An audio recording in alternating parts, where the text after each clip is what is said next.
चलते हैं श्रीमद् भागवत महापुराण। भगवान जी ने वृत्तासुर का पावन चरित्र सुनाया तो श्री परीक्षित जी के मन में प्रश्न उठा सुखदेव जी के सुनाने पर कि वृत्तासुर का जो राक्षसी स्वभाव, रजोगुणी तमोगुणी, उसकी भगवान में इतनी सुदृढ़ भक्ति ये तो बड़े बड़े परमहंसों की होती है। हम देखते हैं कि प्रायः सतोगुणी देवता होते हैं, बड़े बड़े पवित्र हृदय के ऋषि भी होते हैं, लेकिन भगवान की ऐसी भय की स्थिति में अनन्य प्रेममयी स्थिति तो सिद्ध पुरुष की होती है। बड़े बड़े देवता और ऋषि भी ऐसे अवसरों पर भगवान के चिंतन से चूक जाते हैं। सामने मृत्यु खड़ी है, उस समय भगवान का चिंतन। कुछ बिरले ही हैं जो ऐसी भक्ति प्राप्त करते हैं।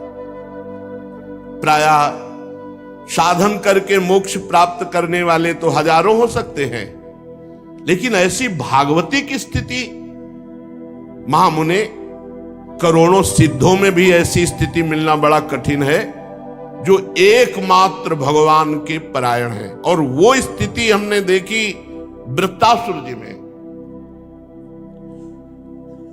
वृत्तासुर असुर स्वभाव वाले, भयंकर और भागवतिक सर्वश्रेष्ठ स्थिति, ऐसा कैसे हो गया? ये रजोगुणी तमोगुणी स्वभाव वाले दैत्य भाव को और इतनी ऊंची भागवती की स्थिति कैसे हो गई? प्रभु, इस विषय में हमें बड़ा संदेह है और आप जैसे परमहंस महापुरुष ही इसका निवारण कर सकते हैं। श्री सुखदेव जी ने कहा, परीक्षित तुम सावधान होकर सुनो, इनके पूर्व जन्म को नहीं जानते हो इसलिए ऐसा प्रश्न करते हो। ये प्रसंग मैंने भगवान श्री कृष्ण द्वैपायन व्यास देव जी के द्वारा सुना है। प्राचीन काल की बात है, शूरसेन देश में एक चक्रवर्ती सम्राट, अगर इस प्रसंग को बहुत ध्यान से सुनोगे तो काफी लाभ प्राप्त होगा। मोह का नाश करने वाला बहुत उत्तम प्रसंग है, अहंकार का दमन करने वाला बहुत उत्तम प्रसंग है, भगवत प्राप्ति के लिए बहुत उत्तम प्रसंग है। प्राचीन काल की बात है, शूरसेन देश में चक्रवर्ती सम्राट महाराज चित्रकेतु राज्य करते थे। वो इतने धर्मात्मा थे कि बिना जोते बोए पृथ्वी अपने आप अन्न देती थी, अपने आप रस देती थी, अपने आप फल देती थी। गेहूं बोने की जरूरत नहीं, अपने आप जैसे जंगली फल फूल होते हैं ऐसे सब अन्न रस फल फूल होते थे। धर्मात्मा राजा की ऐसी राज्य वृत्ति में स्वयं पृथ्वी सब फल फूल अन्न रस देती थी बिना जोते बोए। और उनके 1 करोड़ रानियां थी। संतान नहीं हो रही थी तो रानियां बढ़ाते चले जा रहे थे,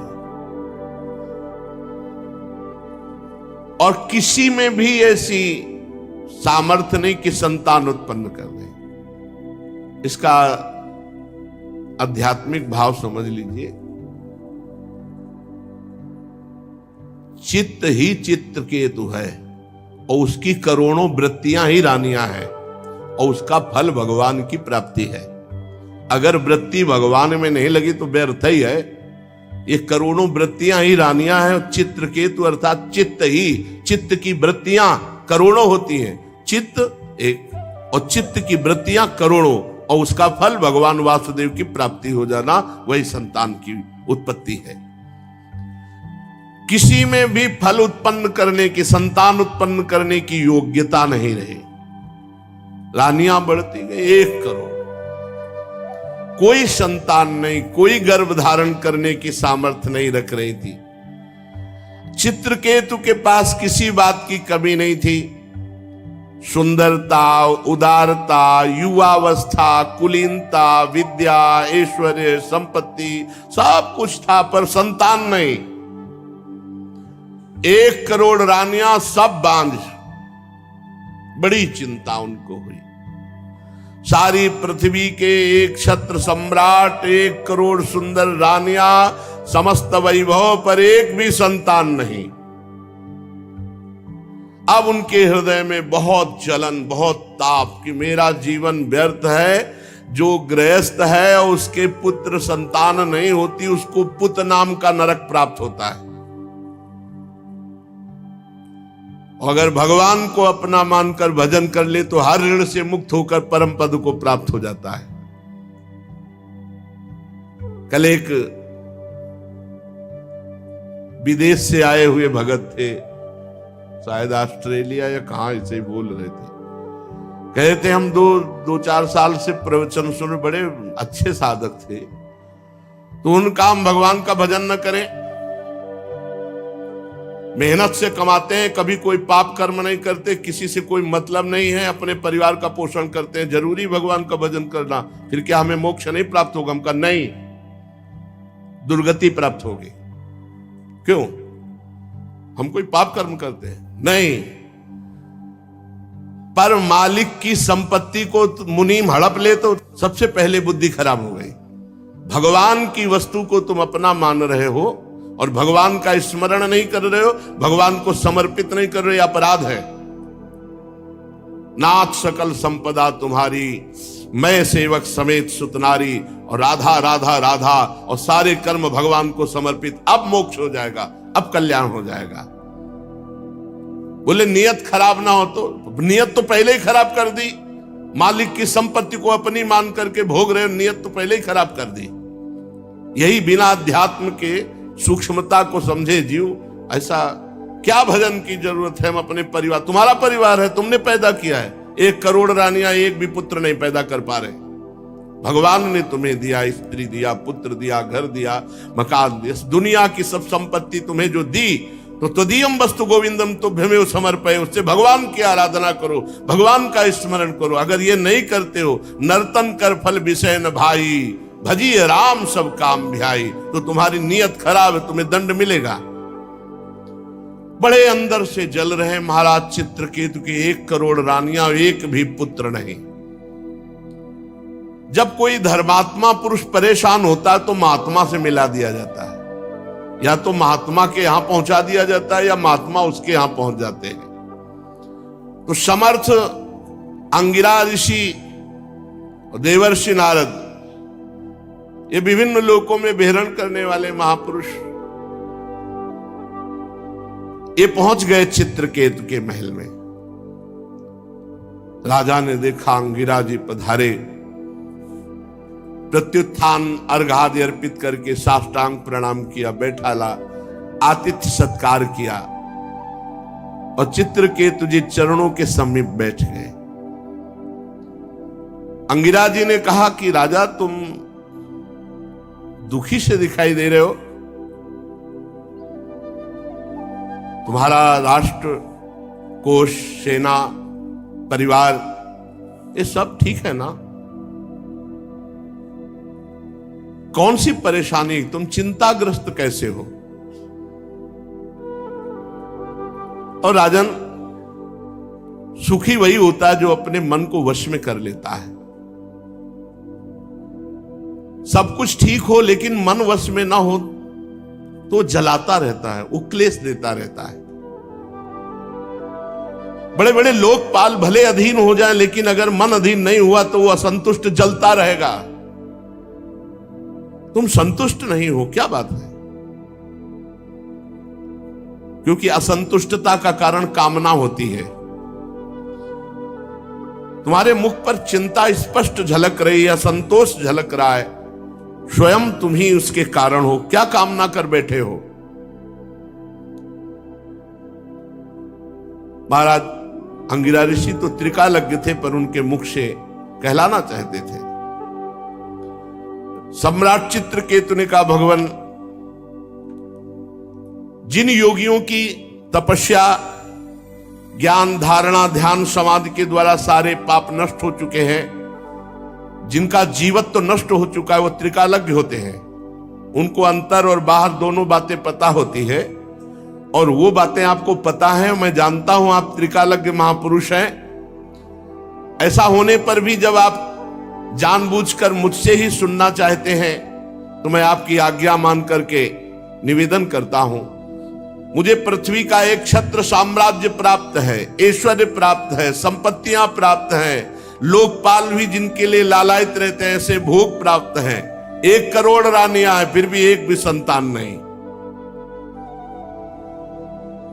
महाभाग्यवान महर्षि, मैं तो बहुत दुखी हूं, और मैं ही दुखी नहीं, मेरे पितर भी दुखी हैं, क्योंकि उनको पिंडदान नहीं मिलेगा। जब संतान ही नहीं तो क्या होगा। अब परलोक में मुझे नरक मिलेगा। ऐसी व्यवस्था कर दीजिए कि लोक परलोक मेरा सुखमय हो जाए। श्री सुखदेव जी कहते हैं, परीक्षित जब राजा चित्रकेतु ने इस प्रकार प्रार्थना की,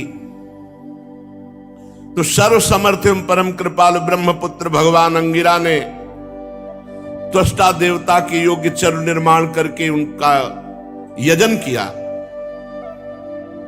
और चित्रकेतु की सबसे बड़ी रानी, जो सद्गुणवती और महान स्वभाव वाली कृतद्युति उनका नाम था। महर्षि अंगिरा ने मंत्रों के द्वारा यजन किया हुआ चरु उन्हीं को केवल दिया, कृतद्युति को। राजा चित्रकेतु से कहा, तुम्हारी पत्नी के गर्भ से एक पुत्र होगा जो तुम्हें हर्ष और शोक दोनों प्रदान करेगा, और ऐसा कहकर अंतर्ध्यान हो गए।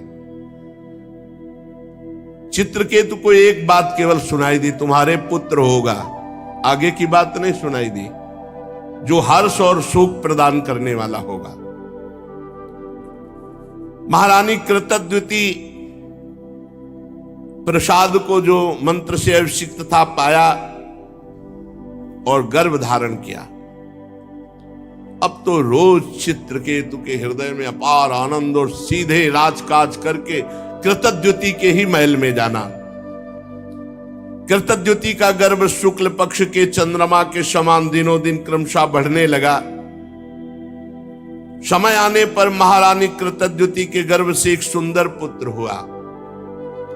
जिस दिन से गर्भ रहा, उस दिन से गर्भ जब आज प्रकट हुआ, महाराज रोज वहीं जाते, और ये बात शेष रानियों के हृदय में आग पैदा कर दी कि आने की तो बात क्या, देखते भी नहीं महाराज, बस जब देखो कृतद्युति के महल में।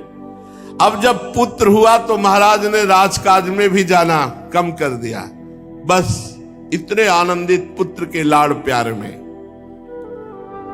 खूब लुटाया हर्ष। सम्राट थे, कोई कमी तो थी नहीं। वस्त्राभूषणों से सुसज्जित होकर ब्राह्मणों से स्वस्ति वाचन कराया, पुत्र का जात कर्म संस्कार करवाया, और ब्रह्म ऋषियों को ब्राह्मणों को सोना चांदी वस्त्र आभूषण, गांव के गांव और घोड़े हाथी 6 अर्बुद गौओं का दान किया। 6 अर्बुद। राजा चित्रकेतु पुत्र के लिए धान सब कुछ, जो जो मांगा सब कुछ, ब्रह्म ऋषियों को मांगने वालों को जैसे मेघ वर्षा करता है, ऐसे धन की वर्षा की चित्रकेतु जी ने, क्योंकि बड़ी कठिनाई और कामनाओं के बाद पुत्र की प्राप्ति हुई। महारानी कृतद्युति बहुत गर्व में, क्योंकि पुत्र हुआ तो उनका सबसे बड़ा सम्मान। 1 करोड़ रानियां थी, अन्य रानियों के हृदय में बहुत ही सवतिया डाह,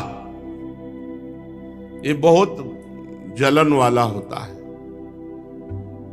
एकत्रित होने लगी, वो कहे बहन तुम्हारे यहां आए महाराज? बोले नहीं हमारे यहां। बोले देख रही हो रोज कृतद्युति के पास जाते हैं, हम देख रहे हैं कि महाराज कृतद्युति को प्यार कर रहे हैं, क्योंकि उनके पुत्र हुआ, हम सब बांझ हैं इसलिए हमारा तिरस्कार कर रहे हैं। एक तो वैसे ही हम जल रही थी कि हमारे गर्भ नहीं रहा, उनके गर्भ हुआ, और दूसरे महाराज भी प्यार नहीं कर रहे। इतनी डाह पैदा हुई कि आपस में कहने लगी कि हम तो अभागिनी हैं ही, पर इनको भी सौभाग्यशालिनी रहने नहीं देंगी। बड़ा विचित्र है ये डाह जो है, ईर्ष्या जो है, ये बहुत जलन पैदा करती है और बड़ा अनर्थ करा देती, बड़ा पाप करा देती है। देखो ना, अब तो महाराज मुझे पत्नी भी मानने के लिए स्वीकार नहीं कर, सीधे बस कृतद्युति के महल में।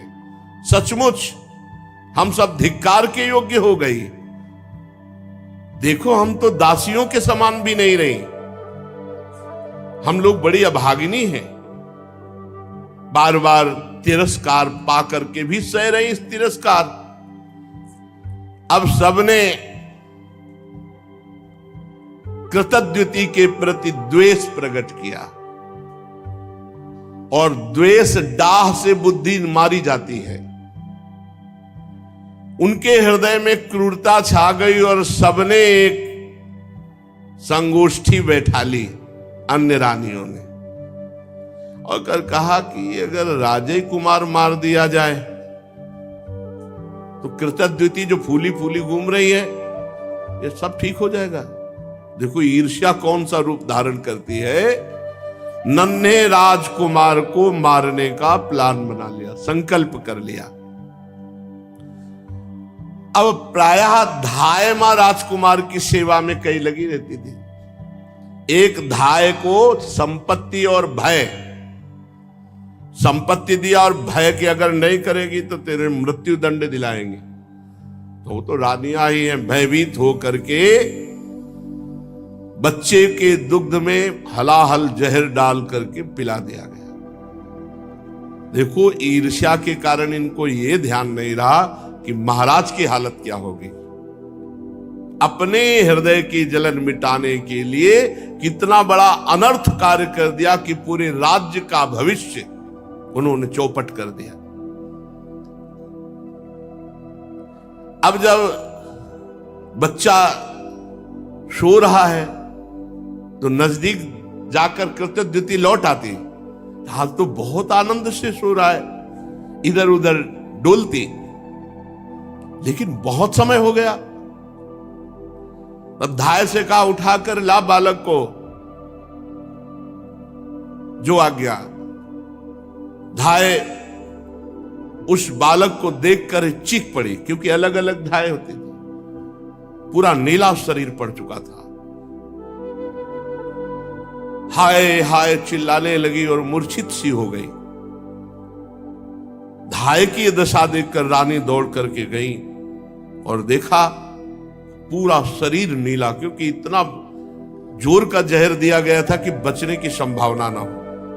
आंखें उलट गई थी, पूरा शरीर, मुख से फेन निकल रहा था, प्राण निकल चुके थे, मृत शरीर। देखते ही वो तो मां थी, शोक से मूर्छित होकर गिर गई। शरीर अस्त व्यस्त, फिर होश आवे, फिर मूर्छित। रनिवास की सब रानियां एकत्रित हो गई। वो हत्यारिणी भी, वो कृतद्युति से ज्यादा नाटक कर रही थी रोने और बेहोश होने का, जिन्होंने जहर दिलाया था। कोई जान ही न पावे कि ये सूचना राजा को। अब सोचो राजा की हालत क्या हुई होगी, जो इतनी मनौती के बाद एक पुत्र हुआ था। महाराज तो ये बात सुनते ही कि राजकुमार की मृत्यु हो गई, धड़ाम से गिर गए। मंत्री आज उनको पकड़ करके धीरे धीरे ला रहे, बाल खुले हुए वस्त्रों। वो तो वही जानते हैं जिनके हृदय में कभी ऐसी पीड़ा हुई हो। लंबी लंबी सांस लेते हैं, आंसुओं की धारा कपोल को भिगो रही और कुछ बोल नहीं पा रहे, बस फिर मूर्छित हो जाते। फिर मंत्रीगण उठाकर उनको महल तक लाए। पति प्राणा रानी कृतद्युति अपने पति की दशा और अपने बच्चे की दशा देखकर विलाप कर रही।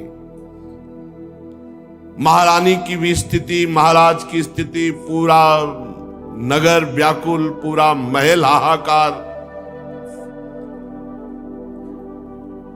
अरे विधाता, तू कितना निर्दयी है।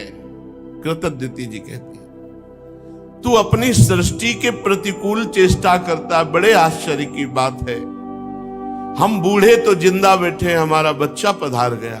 क्या बिगाड़ा था तुम्हारा इस बच्चे ने, या क्या बिगाड़ा था हमने? वास्तव में अपने पापों का कर्म भोगना पड़ता है। प्राणियों के जन्म मरण का कोई और दोषी नहीं, अपने ही कर्म होते हैं, अपना ही प्रारब्ध होता है। अगर अपना ही प्रारब्ध सब कुछ है तो विधाता तो किस बात का विधाता? हमें लगता है कि तूने कभी किसी से संबंध नहीं जोड़ा, स्नेह नहीं किया, प्रेम नहीं किया, इसीलिए तू इतना निठुर है। इस बच्चे को मार करके तेरे को क्या मिला? फिर दौड़ करके पुत्र को छाती से लगा दी, बेटा तुम मुझे अनाथ और दीन करके क्यों चले गए? आंख खोलो तो सही, ऐसे जैसे मोह आविष्ट जन ऐसे बिलाप। राजकुमार उठो उठो, देखो तुम्हारे पिता कितने व्याकुल हो रहे, देखो हमने कितना सुंदर भोजन बना रखा, ऐसे बिलाप कर रहे हैं। प्यारे लाल, अगर तुम्हारी मुखारविंद की मुस्कुराहट देखने को नहीं मिली तो मेरे प्राण निकल जाएंगे। श्री सुखदेव जी कहते, परीक्षित, चित्रकेतु और रानी कृतद्युति अपने मरे हुए पुत्र को बार बार छाती से लगा के से फूट फूट कर रो रहे हैं, विलाप कर रहे हैं। सारा नगर शोक में डूब गया कि अरे भविष्य में होने वाले राजकुमार राजा होते और उनको विष दे दिया गया। ऐसा अब कोई वहां समझाने वाला तो है नहीं। फिर वही दोनों महापुरुष आ गए, महर्षि अंगिरा और देवऋषि नारद जी। इसी असर जब कोलाहल मचा हुआ है महान दुख का, राजा चित्रकेतु तो मृत प्राय होकर पुत्र के पैरों के पास पड़े हैं। अंगिरा और देवर्षि नारद जी गए और कहा, राजेंद्र उठो उठो। वो महाराज के जो देखा जिन्होंने पुत्र दिया था वही महाराज आए, चरणों महाराज महाराज। तो उन्होंने कहा, राजन सावधान सावधान, तुम जिसके लिए इतना शोक कर रहे हो वो बालक पहले तुम्हारे पूर्व के जन्म में कौन था जानते हो? तुम उसके कौन थे जानते हो? अगले जन्म में वो तुम्हारा क्या बनेगा, तुम उसके कौन बनोगे जानते हो? अरे राजन, जैसे हवा के प्रवाह से बालू कण मिल जाते हैं फिर अलग हो जाते हैं, ऐसे ये ना यहाँ कोई किसी की पत्नी न यहाँ कोई किसी का पुत्र है, कर्मानुसार कुछ समय के लिए आया फिर चला जाएगा। जैसे कुछ बीजों से दूसरे बीज उत्पन्न होते और नष्ट हो जाते हैं, ऐसे भगवान की माया की प्रेरणा से कुछ उत्पन्न होते, कुछ नष्ट होते रहते हैं। ये चक्र चलता रहता है। सत्य वस्तु परमात्मा है। सत्य वस्तु ये पुत्र पत्नी ये व्यवहार नहीं है, इनमें विराजमान परमात्मा है। भगवान सबके अधिपति हैं। जन्म मृत्यु आदि विकार शरीर के होना है, निश्चित होना है, सबके होंगे, हम तुम भी जाएंगे। और उस परमात्मा का कभी नाश नहीं होता, अविनाशी का। राजन, जैसे बच्चे घर घरौंदे बनाते हैं, खेल खिलौने बनाते हैं, खेलते हैं, बिगाड़ देते हैं, ऐसे ये संसार का खेल है। वो भगवान इसको अपने आप में रचता है, अपने आप से खेलता है, अपने आप का विनाश करता है। तुम क्यों इतना विकल हो रहे हो? पिता की देह द्वारा माता की देह से पुत्र की देह की उत्पत्ति होती है। पिता, माता और पुत्र, इन तीनों में परमात्मा विराजमान है, कोई नहीं जान पाता। बाहरी दृष्टि से अपने संबंधों को मान लेते और जब समय आता है बिछुड़ते तो हाय हाय करते हैं। ये सब अविद्या कल्पित, माया कल्पित है। जब महर्षि अंगिरा और देवर्षि नारद जी चित्रकेतु को समझा बुझा रहे थे, तब उन्होंने मुख धोया और धैर्य धारण करके कहा कि ज्ञानवान महान आप इस समय मेरी बुद्धि काम नहीं कर रही, आप अवधूत वेश में हम पर कृपा करने भगवान ही आए हैं। मैं जानता हूं भगवान के प्यारे ब्रह्मवेत्ता जब हम जैसे कोई धर्मात्मा दुखी होते तो अपने आप आकर कृपा करते हैं। सनत कुमार, नारद, ऋभु, अंगिरा, देवल, असित, अपांतरतम, भगवान व्यासदेव, मार्कंडे, गौतम, वशिष्ठ, भगवान परशुराम, कपिल देव, शुकदेव, दुर्वासा, याज्ञवल्की, जातुकर्ण, आरुणि, रोमस, च्यवन, दत्तात्रेय, आसुरी, पतंजलि, वेदशिरा, बौद्ध मुनि, पंचशिरा, हिरण्यनाभ, कौशल्य, श्रुतदेव, ऋतध्वज, ये सिद्धेश्वर भूमंडल में घूमते ही रहते हैं।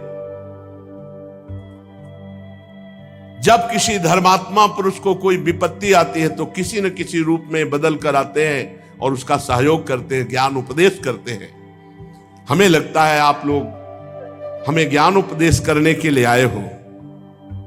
तो महर्षि अंगिरा ने कहा, राजन जरा नेत्र खोल करके देखो, मैं अंगिरा ऋषि देवर्षि नारद है। जब तुम पुत्र प्राप्ति के लिए विकल होकर बोले थे, हम ही ने तुम्हें पुत्र प्राप्ति का वरदान दिया था और कहा था तुम्हें हर्ष और शोक होगा। ये तुम्हारे सामने खड़े भगवान के स्वरूप देवर्षि नारद हैं। जब हम लोगों ने देखा कि तुम्हारा जैसा धर्मात्मा राजा पुत्र शोक से अज्ञान अंधकार में डूब रहा है, तो सोचा चलो धर्मात्मा को शोक में डूबने का अवसर नहीं दिया जाता। तुम्हारे ऊपर अनुग्रह करने के लिए, कृपा करने के लिए भगवान ने हम दोनों को भेजा है। सच्ची बात तो यह है कि जो धर्म का पालन करता है वो शोक करने योग्य नहीं होता। वैसे तो मैं तुम्हें जब पहली बार ही आया था तो तुम्हें ब्रह्म ज्ञान का उपदेश देने के लिए आया था, लेकिन देखा कि तुम पुत्र कामना से युक्त हो, तो पहले तुम्हारी ये कामना नष्ट हो तब तुम्हें ज्ञान की प्राप्ति होगी। इसीलिए मैंने तुम्हें ज्ञान न देकर पुत्र दिया। अब तुम स्वयं अनुभव करो क्या सत्य है, पुत्रवान को कितना दुख होता है। यही बात स्त्री, घर, धन, विविध प्रकार की ईश्वर संपत्तियां जिसमें हम अपनापन कर लेते हैं वो परिणाम में दुख ही देता, क्योंकि संसार दुखालयम अशाश्वतम। राजन, ये शोक मोह भय दुख का कारण है भगवान से विमुख होना। ये मन के खेल खिलौने हैं, ये माया का जादू है। इसलिए सृष्टि के राग में न फंस करके जो भगवान का भजन करता है वही शोक रहित होता है। तुम परमात्मा में स्थित हो। देवर्षि नारद जी ने कहा, राजन मैं तुम्हें एक मंत्र देता हूं, इस मंत्र का जाप करो। 7 दिन में भगवान शंकर शेष जी का तुम्हें दर्शन हो जाएगा। भगवान शंकर आदि ने श्री शंकरषण देव की ही चरणों का आश्रय लिया था और द्वैत का भ्रम त्याग कर महामहिमा में शुद्ध ज्ञान को, इससे बढ़कर कोई नहीं है, इसी को परम पद कहते हैं। देखा कि मंत्र लेने में रुचि नहीं है क्योंकि पुत्र पधारा, शोक और समय मंत्र। देवर्षि नारद जी ने आकर्षण किया उस जीवात्मा का जो पुत्र के रूप में आई थी। देवर्षि नारद जी ने कहा, जीवात्मन पश्य भद्रम ते मातरम पितरम च ते सुहृदो बांधवास तप्ता सुचा त्वत्कृत्या भृशम कलेवरम स्वाम अविश्य शेषमायु सुहृदव्रता भुंक्ष भोगान पितृ प्रत्तान तिष्ठ नृपासनम। चलो इस शरीर में आ जाओ और पूरी आयु व्यतीत करके तब फिर यहां से जाना। आ जाओ, जीवात्मा को बुलाया।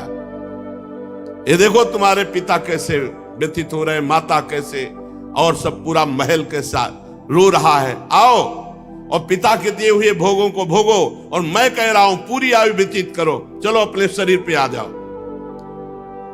जीवात्मा ने आवाज की, कहा, देवर्षि जी आप कह रहे हैं, आप कह रहे हैं कि मेरे पिता है, माता है। अरे इसके कितनी बार मैं बाप बन चुका हूं, कितनी बार इसका माता बन चुका हूं। ये मेरा माता पिता नहीं है।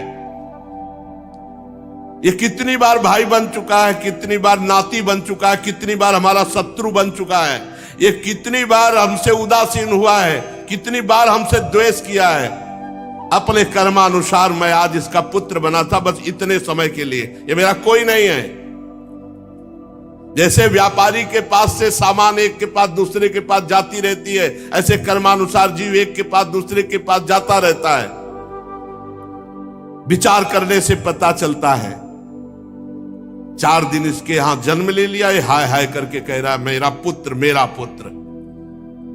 ये सुना रहे हैं सबको, सबके बीच में सुना रहे हैं। नित्य अहंकार रहित वो जब जीव अपने कर्मानुसार गर्भ में आता है, तभी तक, जब तक शरीर में रहता है तभी तक वो माता पिता मानता है। इसके बाद कुछ नहीं उसकी याद, कोई उसका नहीं। जैसे कोई लोग पूछते हैं कि हम जब मर के जाएंगे तो हमारे पिता हमसे बात करेंगे, माता बस शरीर तक, शरीर छूटा काम खत्म। शरीर तक केवल संबंध। मैं अविनाशी हूं, मैं सूक्ष्म हूं, जन्मादि से रहित हूं, अपने कर्मवश इसके गर्भ में आया था। ये ना मेरी माता है ना मैं इसका पुत्र हूं, जन्म मृत्यु से रहित हूं, मैं ईश्वर स्वरूप हूं। ना तो मेरा कोई प्रिय है ना कोई अप्रिय है, ना मेरा कोई अपना है ना कोई पराया है, ना कोई हित है ना कोई अहित है, ना कोई मित्र है ना कोई शत्रु है। मैं सबसे उदासीन, मैं अद्वितीय हूं। इस शरीर कर्मानुसार ग्रहण करने मात्र से केवल कुछ समय के लिए मैं पुत्र बना था।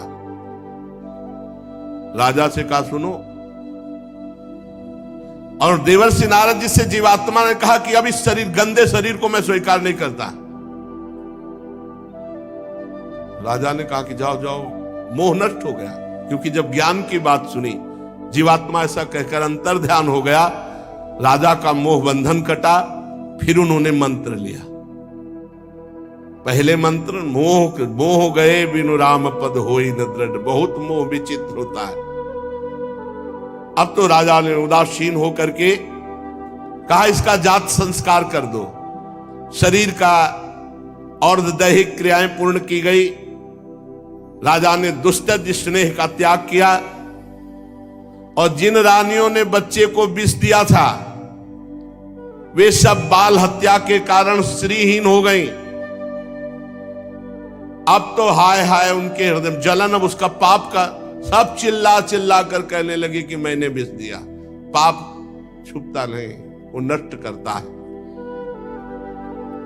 अंगिरा जी ने उनको भी उपदेश दिया, बाल हत्या का प्रायश्चित करवाया, मात्सरहीन करके उनको भजन में लगाया। जहां संत पहुंच जाते हैं मंगल ही मंगल हो जाता है। उन सब माताओं को जिन्होंने ईर्ष्यावश जहर दिया था, बाल हत्या का प्रायश्चित करवाया, मात्सरहीन किया और उनको भजन का उपदेश किया। अंगिरा जी और नारद जी के उपदेश से राजा चित्रकेतु के हृदय में वैराग्य, उन्होंने तत्काल संपूर्ण राज्य छोड़ दिया, और जो मंत्र दिया था उसका एकांत में यमुना जी में विधि पूर्वक स्नान करके समस्त धार्मिक क्रियाएं की, और संयतेंद्रीय होकर के नारद जी को जो गुरुदेव के रूप में वर्ण करके उनके द्वारा दिए हुए मंत्र से, अब नारद जी ने कहा कि सुनो, मंत्र तो है, मैं एक विद्या का उपदेश करता हूं जिससे तुम बहुत जल्दी महान पदवी को प्राप्त हो जाओगे। ओम नमस्तुभ्यं भगवते वासुदेवाय धीमहि प्रद्युम्नाय निरुद्धाय नमः संकर्षणाय च नमो विज्ञानमात्राय परमानंद मूर्तये आत्मा रामाय शांताय निवृत्तद्वैत दृष्टये आत्मानंदानुभूत्यैव न्यस्त शक्तिर्मये नमः ऋषिकेशाय महते नमस्ते विश्वमूर्तये वचस्यु परते प्राप्य यैकैको मनसः स अनाम रूपस्यन्मात्रः सोऽव्यान्नः सदसत्परः यस्मिन्निदं यतश्चेदं तिष्ठत्यप्येति जायते मृणमये स्त्रियो मृज्जातिस्तस्मै ते ब्रह्मणे नमः। यन्न स्पृशन्ति न विदुर्मनो बुद्धिन्द्रियासवः अंतर्बहिष्य विततं व्योमवत्तन्नतोऽस्म्यहम्। ओंकार स्वरूप भगवान वासुदेव प्रद्युम्न निरुद्ध और संकर्षण रूप से क्रमशः चित्त बुद्धि मन और अहंकार के अधिष्ठाता है। मैं आपके इस चतुर्व्यूह रूप को बार बार नमस्कार करता हूं। आप विशुद्ध विज्ञान स्वरूप हैं, आपकी मूर्ति परमानंदमयी है, आप अपने स्वरूप भूत आनंद में मगन रहते हैं, आप माया जनित राग द्वेष आदि दोषों का तिरस्कार करते हैं। हे प्रभु, मैं आपको नमस्कार करता हूं। आप सबकी समस्त इंद्रियों के प्रेरक परम महान विराट रूप है। हे प्रभु, मैं आपको नमस्कार करता हूं। मन सहित वाणी आप तक ना पहुंच करके बीच से ही लौट आती है। उसके उपरत हो जाने पर जो अद्वितीय नाम रूप रहित चेतन मात्र और कार्य कारण से परे की वस्तु होए, वो प्रभु आप है। आप हमारी रक्षा कीजिए। नारद जी ने इस महाविद्या का उपदेश किया। देवर्षि नारद अपने शरणागत भक्त चित्रकेतु को इस विद्या का उपदेश करके महर्षि अंगिरा जी के साथ अंतर्ध्यान हो गए। चित्रकेतु ने देवर्षि नारद के द्वारा उपदिष्ट मंत्र और विद्या के अनुसार 7 दिन तक केवल जल पीकर बड़ी एकाग्रता से रात दिन अनुष्ठान किया, जप किया। 7 रात के पश्चात राजा चित्रकेतु को विद्याधरों का अखंड आधिपत्य प्राप्त हो गया। इसके बाद कुछ ही दिनों में इनका मन और भी शुद्ध हुआ, तो इन्होंने देखा देवादिदेव भगवान संकर्षण शेष जी सामने विराजमान है। उन्होंने देखा कि पहले बड़े बड़े सिद्धेश्वर, फिर उनके बीच में गौरवर्ण नीलांबर धारण किए हुए भगवान शेष जी, सिर पर किरीट, बाहों में बाजूबंद, कमर में करदनी, कलाई में कंगन, आभूषण चमक रहे, नेत्र रत्नाने हैं, मुख पर प्रसन्नता छा रही। भगवान शेष जी का दर्शन करके चित्रकेतु पूर्ण निष्पाप हो गए। अंतःकरण स्वच्छ निर्मल हो गया। हृदय में ऐसा आनंद आया कि शेष भगवान के दर्शन से अश्रु प्रवाह होने लगा। रोम रोम आनंद से खिल उठा। आदि पुरुष भगवान शेष जी के चरणों में बार बार नमस्कार।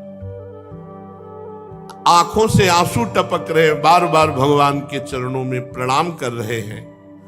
प्रेमोद्वेग से एक अक्षर भी नहीं निकला। बहुत देर तक वो रुदन करते रहे। भगवान शेष जी की कुछ भी स्तुति न कर पाए। थोड़ी देर बाद भगवान की कृपा शक्ति से उनमें कुछ बल आया। तब अपनी विवेक बुद्धि से मन और इंद्रियों को समाहित करके भगवान के द्वारा प्रेरित भगवान की स्तुति करने लगे चित्रकेतु जी। चित्रकेतु जी ने कहा, हे अजित, जितेंद्रियम समदर्शी साधुओं ने आपको जीत लिया है। अजित जिता सममति भी साधुभिर भवान जितात्मभिर्भवता विजितास्ते पिच भजता मकामात्मनाम या आत्मदोति करुणः। जिन्होंने अपनी इंद्रियों पर विजय प्राप्त कर लिया है, जो सब में भगवान का दर्शन करते हैं, ऐसे संतों ने हे अजित आपको जीत लिया है। आपने अपने सौंदर्य माधुर्य कारुण्य आदि गुणों से अपने भक्तों को वश में कर लिया है। अहो आप धन्य हैं। जो पुरुष निष्काम भाव से आपका नाम जप करते हैं, आप करुणा परवश होकर अपने आप को उन भक्तों को दे डालते हैं। हे भगवान, जगत की उत्पत्ति स्थिति प्रलय आपके एक लीला विलास है। विश्व निर्माता ब्रह्मादि आपके अंश के भी अंश हैं। फिर भी वे पृथक पृथक अपने को जगत कर्ता मानकर स्पर्धा करते हैं। नन्हे से नन्हे परमाणु से लेकर बड़े से बड़े महातत्व पर्यंत संपूर्ण वस्तुओं के आदि अंत और मध्य में केवल आप ही विराजमान हो। छोटे से छोटे परमाणु में भी आप विराजमान हैं। अणोअणियान महतो महियान। प्रभु, कोई भी वस्तु ऐसी नहीं जिसमें आप न विराजमान हो। बस यही बात समझ में आ गई तो सर्वत्र भगवान का साक्षात्कार। जो नर पशु केवल विषय भोगों में लगे हुए हैं, आपका भजन नहीं करते हैं, उनको नरक की प्राप्ति होती है। आप कह दो कि हम कुछ पाप नहीं, रह ही नहीं सकते बिना पाप किए। अगर भगवान का भजन नहीं तो बुद्धि शुद्ध नहीं तो पापाचरण तो होगी। और सबसे पहली बात, आप भेजे ही गए हो भजन करने के लिए मानव देह में। यदि सत्कर्म नहीं किया, भजन नहीं किया तो अपराध है दंडनीय। ये भागवती का अपराध है। राजकुल का नाश होने के बाद जैसे उसके अनुयायियों की जीविका चली जाती है, ऐसे ही जो देवताओं की आराधना करते हैं, तो जब सृष्टि में उनका नाश होता है तो उनके आराधकों का भी नाश हो जाता है। हे परमात्मन, आप ज्ञान स्वरूप है। जो सकाम भावना से युक्त होकर के अन्य अन्य उपासना में लगे हैं, आपका भजन नहीं करते, वो जन्म मृत्यु के बंधन से कभी मुक्त नहीं हो सकते। जीव को सुख दुख की प्राप्ति कराने वाली ये कामनाएं ही हैं, ये द्वंद्व हैं। इसलिए हे अजित, विशुद्ध भागवत धर्म का जिसने आश्रय ले लिया, जो निरंतर भजन करता है, जिसके आप ही हो संग्रह परिग्रह अकिंचन है, जो आप में ही अपनी अहमता ममता समर्पित कर दिया है, वो इस आवागमन से मुक्त हो जाता है। अन्य कोई उपाय नहीं। जो भागवत धर्म का पालन करता है, जिसका सब कुछ भगवान ही है, जो रात दिन भजन करता है, वही इस आवागमन से मुक्त होता है। भगवान, आपके दर्शन मात्र से मेरा अंतःकरण का सारा मल धुल गया। आपके अनन्य प्रेमी भक्त देवर्षि नारद जी ने मुझे जो जो कहा था वो सब ठीक वैसा ही मिला। हे अनंत, आप संपूर्ण जगत की आत्मा हैं। अतएव संसार में जितने प्राणी हैं, उन सबका बल आप हैं। चाहे जुगनू हो चाहे सूर्य, जुगनू से लेकर सूर्य तक आपसे ही प्रकाशित है। अर्थात छोटे बल से लेकर बड़े बल तक आपके ही बल के द्वारा सब बलवान हैं, पर कोई ये जान नहीं पाता। प्रभु, आपकी चेष्टा से ही ब्रह्मांड में चेष्टा प्रकट होती है, बड़े बड़े लोकपालों में चेष्टा होती है, और छोटे छोटे जीवों में भी चेष्टा होती है, आपके ही बल से। हे शास्त्र शीर्षा शेष भगवान, आपको नमस्कार है। मंत्र के प्रभाव से चित्रकेतु को विद्याधरों का अधिपति पद प्राप्त हुआ और भगवान शेष जी के दर्शन हुए। भगवान शेष जी ने कहा, चित्रकेतु, ये जो बहुत जल्दी तुम्हें हमारा साक्षात्कार हुआ ना, ये देवर्षि नारद और महर्षि अंगिरा की कृपा से। ये भगवत प्रेमी महात्मा चाहे तो जो जन्म जन्म में प्राप्त होना है वो दिनों में प्राप्त हो जाए। ये जो विद्या का उपदेश देवर्षि नारद ने किया, उसी के प्रताप से मैंने तुम्हें दर्शन दिया। मेरे दर्शन तुम्हें प्राप्त हुए, अब तुम सिद्ध हो चुके। मैं समस्त प्राणियों का आत्मा हूं, मैं पालन करता हूं, मैं ही शब्द ब्रह्म वेद हूं, मैं ही पर ब्रह्म की अनुभूति हूं। जैसे स्वप्न में सोया हुआ पुरुष स्वप्नांतर होने पर संपूर्ण जगत को अपने में ही देखता है, स्वप्नांतर टूट जाने पर स्वप्न में ही जागता है, ऐसे ये जागृत की स्वप्नमयी अवस्थाएं हैं, ये मायामयी है, और इनसे मैं अतीत परमात्मा हूं। सांसारिक सुख के लिए जो चेष्टाएं की जाती हैं उनमें श्रम है, क्लेश है, परंतु जो सत्य सुख के उद्देश्य से की जाती है वो परम सुख प्रदान करने वाली है। नाम जप करते हुए सांसारिक चेष्टाएं करो, सुख मिलेगा। नाम भूल करके सांसारिक चेष्टाएं करोगे, यही फंसा के दुख के जाल में डाल देंगी।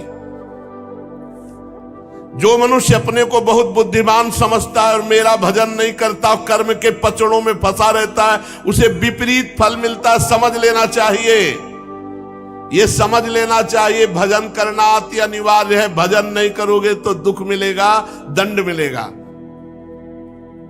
इसलिए लोक में देखे हुए, परलोक में सुने हुए भोगों की चक्कर में ना पड़कर उनसे अपना पिंड छुड़ाकर मेरा नाम जप करे, मेरा भजन करते हुए अपने कर्तव्य कर्म को करे। योग मार्ग में तत्व को समझने वाला वही निपुण है जो ये बात समझ ले, जीव का सबसे बड़ा कर्तव्य, सबसे बड़ा स्वार्थ, सबसे बड़ा परमार्थ है कि वो मेरा साक्षात्कार कर ले। जाओ, आज से तुम सिद्ध हो गए। भगवान ने प्रमाण दे दिया और भगवान शेष जी अंतर ध्यान हो गए। अब विद्याधर चित्रकेतु जिस दिशा में भगवान संकर्षण अंतर ध्यान हुए थे, उसी ओर बार बार दंडवत, बार बार नमस्कार। अब तो महायोगी हो गया चित्रकेतु,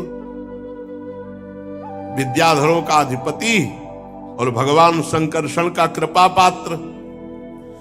करोड़ों वर्षों तक सब प्रकार के संकल्पों को पूर्ण करने वाली सुमेर पर्वत की घाटियों में आनंद अब सिद्ध हो गया। बस यही त्रुटि है, सिद्ध होने के बाद भी खूब भजन में लगना चाहिए। इसीलिए जो सावधान पुरुष हैं, जैसे पकड़े हुए मृग पर कभी विश्वास नहीं, ऐसे मन पर कभी विश्वास नहीं। सुमेरु पर्वत की दिव्य घाटियों में विहार, शरीर का बल और इंद्रियों का बल छोड़, क्योंकि सिद्ध। अब बड़े बड़े जन इनकी स्तुति करते, उनकी प्रेरणा से विद्याधरों की स्त्रियां उनके पास जाती। बहुत सावधानी की जरूरत है, बहुत सावधानी की। पूरे जीवन आजीवन भजन परायण। अब एक दिन की बात है कि चित्रकेतु तेजोमय दिव्य विमान पर, जो उनको प्राप्त हुआ था विद्याधरों के अधिपति पद पर, तो निकले विमान पर चढ़े चढ़े तो देखा कुछ ऋषि जो है बैठे हो, भगवान शंकर उपदेश कर रहे हैं, तो विमान पर चढ़े चढ़े गए।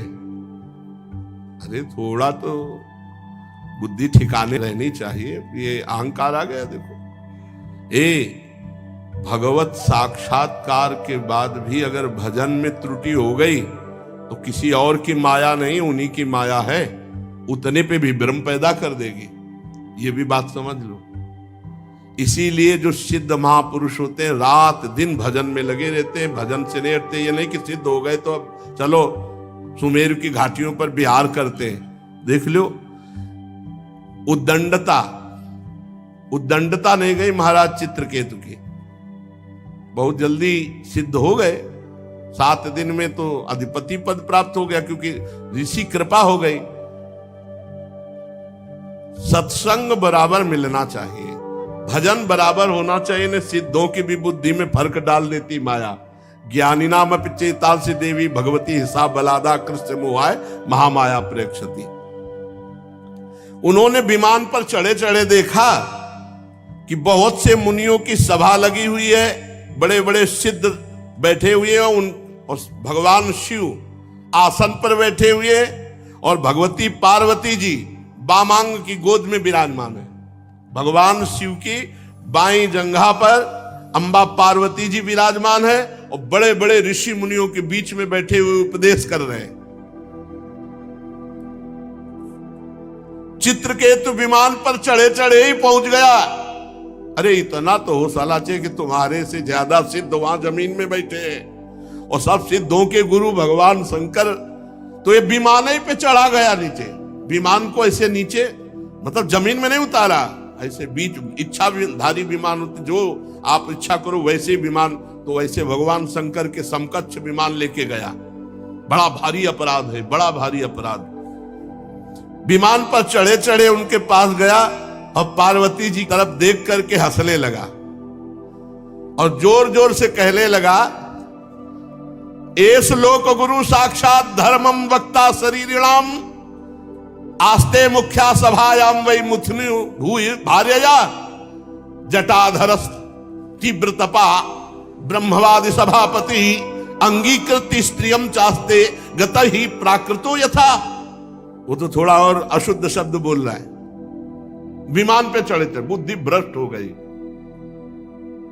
बहुत कितना कड़ुआ बोला, मतलब भगवान के सामने कोई बोल सकता है और ये नहीं जानते कि वही पार्वती है, वही शिव है। अरे महायोगी भगवान शिव। भगवान शंकर तो मुस्कुरा दिए, जैसे छोटा बच्चा कोई उद्दंडता पूर्वक बोले तो पिता मुस्कुरा देते ना। तो भगवान शंकर, भगवान अपि तच्छ्रुत्वा प्रास्या अगाध धीर नृपा, अगाध ब्रह्मबोध प्रदान करने वाले भगवान शिव तो केवल मुस्कुरा दिए, बच्चा है। चित्रकेतु अब भी कटाक्ष करके पार्वती जी की तरफ हंस रहा था। भगवान शिव शांत बैठे, सब ऋषि मुनि, अरे इसकी बुद्धि भ्रष्ट क्या बोल रहा है।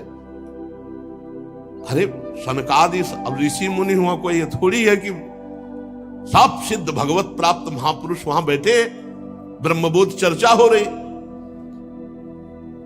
चित्रकेतु को भगवान शंकर का प्रभाव नहीं मालूम था, सत्संग नहीं हुआ। बहुत काल सत्संग करने से तब बात भक्तमाली जी कह रहे थे, कहते बिना सत्संग के भगवान मिल सकते, उद्दंडता नहीं जा सकती। अगर साधु सेवन किया होता ना 2-4 साल, लंगोटी धोया होता महात्मा की, तो इसकी बुद्धि खराब नहीं होती। मंत्र दे दिया, 7 दिन में मंत्र के प्रभाव से विद्याधर का अधिपति बना। थोड़े दिन और जब किया, संकर्षण भगवान का दर्शन हो गया। अभी एक कुछ दिन रहता संतों के, नारद जी के पास, संतों के पास रहता तो उद्दंडता ना रहती इसकी। इतनी बड़ी उद्दंडता। जितने भी सभा में बैठे थे सब की रुद्र दृष्टि हो गई, कैसे बात कर रहा है भगवान शिव से, कैसे बात कर रहा है। चित्रकेतु को भगवान शंकर का प्रभाव नहीं पता था, इसलिए वो ऐसे अशुद्ध शब्द बोल गया। और उसको एक अहंकार हो गया। रुषाहा देवी दृष्टाय निर्जितात्माभिमानिने, उसको घमंड था कि मैं विद्याधरों का अधिपति हूं और मैंने संकर्षण भगवान का साक्षात्कार किया। ये बहुत ही आश्चर्य की बात है। इसीलिए सत्संग अनिवार्य है। कोई भी कितना भी बड़ा सत्संग अनिवार्य है। घमंड आ गया, घमंड ना होता तो भगवान शंकर को देख के साष्टांग दंडवत होता, विमान से कूद पड़ता। विमान पे चढ़े चढ़े वहां गया। पार्वती जी ने कहा, भगवान शिव तो कुछ नहीं बोले और सभा में सबको रोष था, लेकिन सब मर्यादित, बिना शिव आज्ञा के कोई कुछ कह नहीं सकता। तो पार्वती जी बोले, अयम किम धुना लोके शास्ता दंड धरा प्रभु, हम जैसे निर्लज्जों को दंड देने वाले तुम भगवान हुए हो। वो मुझे नहीं पता था कि तुम हम जैसों को दंड देने वाले हो। निर्लज्ज शासन करने चला है। जान पड़ता है ये जो सामने बैठे हैं ब्रह्मा जी, भृगु जी, नारद जी, सनक सनंदन सनातन सनत कुमार, कपिल देव जी, मनु जी, ये जो बड़े बड़े नीचे बैठे हुए भगवान शिव से सत्संग कर रहे हैं, इनको ज्ञान नहीं है। तू आया धर्म मर्यादा का उल्लंघन करने वाले भगवान शिव को उपदेश देने। ये ब्रह्मादि महापुरुष बैठ करके चरणों की आराधना करके उपदेश सुन रहे हैं। उन्हीं मंगलों को मंगल बनाने वाले साक्षात जगत गुरु भगवान शंकर का अपमान करने वाले तू शासन करने आया है। तू किनके ऊपर शासन की चेष्टा कर रहा है? तू दंड का पात्र है। उद्दंड माता जी ने कहा, तुझे घमंड हो गया है, दिखाई दे रहा है। विमान में बैठा मूर्ख, भगवान श्री हरि के पावन चरण कमलों के सानिध्य में रहने लायक नहीं तू। जिनकी उपासना बड़े बड़े सत्पुरुष किया करते हैं, उनके सामने ऐसी उद्दंड भाषा, ए दुर्मते, जा मैं साप देती हूं तो पाप में असुर योनि को प्राप्त हो। होश ठिकाने आ गए काल चित्रकेतु के, तत्काल होश ठिकाने। माता जी, ए दुष्ट, भगवान शिव पर शासन करने चला है, जा, आज के बाद किसी महापुरुष का अपराध करने की तेरी हिम्मत नहीं पड़ेगी। परीक्षित जीव ही चित्रकेतु को शाप दिया, सो सारा घमंड का नशा उतरा, कूद पड़ा विमान से और सिर के बल भगवान और अंबा जी के चरणों, क्षमा करो क्षमा। ये बहुत विचित्र होता है पदाभिमान। बड़ा आश्चर्य है, संकर्षण भगवान का साक्षात्कार करने पर भी देखो उद्दंडता। इसीलिए मोरे मन प्रभु अस विश्वासा, राम ते अधिक राम कर दासा। भगवान के दासों का निरंतर संग करे तो उद्दंडता खत्म हो जाएगी। भगवत साक्षात्कार होने पर भी उद्दंडता बनी रहती है। यदि सत्संग ना हो तो कहीं न कहीं अक्रूर जी मणि लेकर काशी चले गए थे। बड़ी ऊंचाई पर पहुंचे हुए को भी माया आकर्षित कर लेती, इसलिए रोज सत्संग, खूब नाम जप, भगवत लीला कथा श्रवण, ये एक तार चलना चाहिए।